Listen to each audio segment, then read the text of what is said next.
To understand the Crow Mauler, we must first understand the man who he once was, Rudimir. Rudimir is a captain in the military of Rondon and was tasked with overseeing the dungeons of fear and hunger. Once the Rondon army had captured Legarde, Captain Rudimer and a significant amount of his men bring Legarde to the dungeons of fear and hunger and locked him up there, most likely completely unaware of the dangers the dungeons presented when they first arrived. Normally, a whole unit of men guarding one man would seem excessive, but in Legarde's case, having so many men guard him just made sense, likely causing Rudimir not to question the assignment. However, this ignorance of the situation he now found himself in would soon pass, as he came into acquaintance with the keeper of the dungeon, Torturer. Torturer, as you can probably guess by his name, has a knack for torturing people. It's honestly his favorite pastime, and he has all time in the world for it while residing in the dungeons of fear and hunger. We first learn of Torturer through the Captain's Diary 1, written on the 16th of January, 1590. Rudimir says this: Torturer once again went too far with his wicked methods, and then continued to say, "Sometimes I think I would do this world justice if I just offed him with my blade." This shows that Rudimir is at the very least morally sound, as he clearly sees issues in the methods that Torturer employs on his victims and debates betraying a fellow Rondonian soldier in order to protect the prisoners that he oversees. Having any sort of compassion in the dungeons of fear and hunger is unexpected, even more surprising when it's compassion towards the people you're holding captive. Over the next several months, Captain Rudimir begins to fully recognize the situation he now finds himself in. Nearly 3.5 months later, we receive an update from Captain Rudimir, once again in the form of one of his diary pages. Surprisingly, Rudimir seems to have maintained complete control over his sanity in these 3 months since the first note, testament to his high moral character and steadfast mind. In this note he says, "There are powers at play here that we as mere mortals cannot fight against. I've come to accept the madness," end quote. Recognizing the terrors of the dungeon while avoiding succumbing to it is something that most can't say they've done over any amount of time. In the Captain's Diary 2, he goes on to question Rondon's orders and shows pity towards Legarde after being ordered to hand him over to the cultists at the orders of his higher ups. For nearly 8 months total, Captain Rudimir resided in the dungeons of fear and hunger, and for those 8 months he managed to keep his sanity, a feat that is unlikely for anyone else to ever accomplish. Due to his incredible mental fortitude and incredible survival instinct, it is unsurprising that he's such a valued soldier to the King of Rondon. The king would go on to send his own son, Prince Buckman, with a party of elite knights to attempt to recover Captain Rudimir from the dungeons after hearing of some of the issues the dungeons was facing. However, when they arrived, they wouldn't find the captain. On the 5th of August, 1590, Rudimir would write in the third and final Captain's Diary. In this diary, it was incredibly clear that Rudimir had finally lost his mind. In this diary, he speaks of ever-changing patterns that occupy shapes that follow him through his dreams and to his waking hours. He is completely unsure of what this shape and its patterns mean, but he realizes that only he can see these shapes. He realizes that these shapes have chosen to haunt him.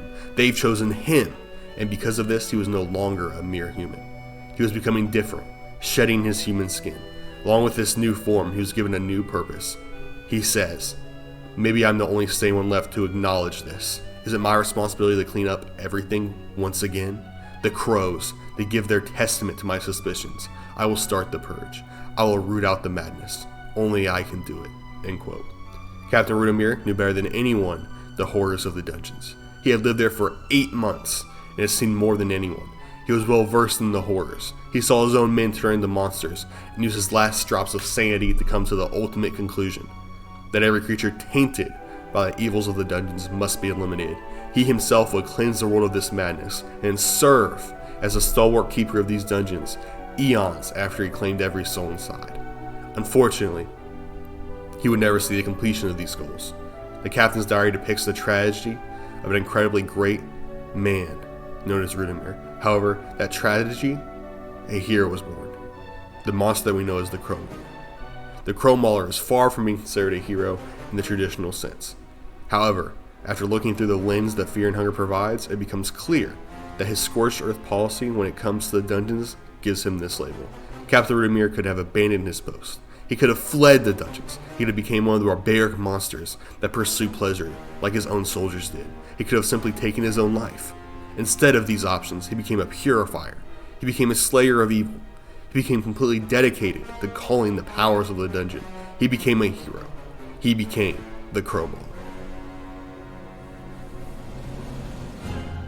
I would now like to talk about some of the more technical mechanics of the Crow Mauler regarding the gameplay of Fear and Hunger.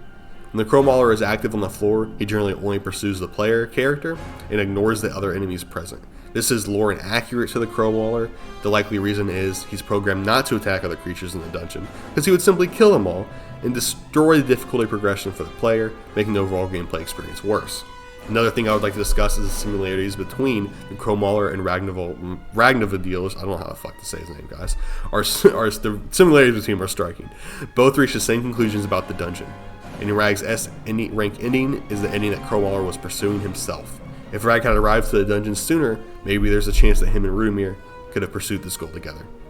The last thing I'd like to discuss is if the Crow Mauler could ever have accomplished his goals, assuming that Rag never intervened. I'm assuming that Rag and the Crow Mauler have the same requirements of success in this section, including killing the 4 main new gods. The Crow Mauler is extremely powerful and is similarly durable when it comes to the health of many of the new gods. However, personally do not believe that he would have the power to defeat all 4 of the new gods, and find it unlikely he would even be able to beat one of them without suffering life-threatening injuries. Other than the new gods, however, I believe that the Crow Mauler makes quick work of every other enemy and is on the doorstep, power-wise, being considered a type of god himself. So thank you guys for watching. That's the end of my video. Like and subscribe if you enjoyed, and if you didn't enjoy, like and subscribe anyway. It only helps me. It doesn't hurt you. I'd really appreciate it. Love you. Also, I'm sorry if I pronounced words wrong. There's not really like a guide to how to pronounce words when it comes to Fear and Hunger, and there probably is now that I said that. Someone's going to go create that. Imagine. Anyway, but thank you guys so much for watching. I really do appreciate the support and all that. Stay blessed, stay happy, and yeah, bye.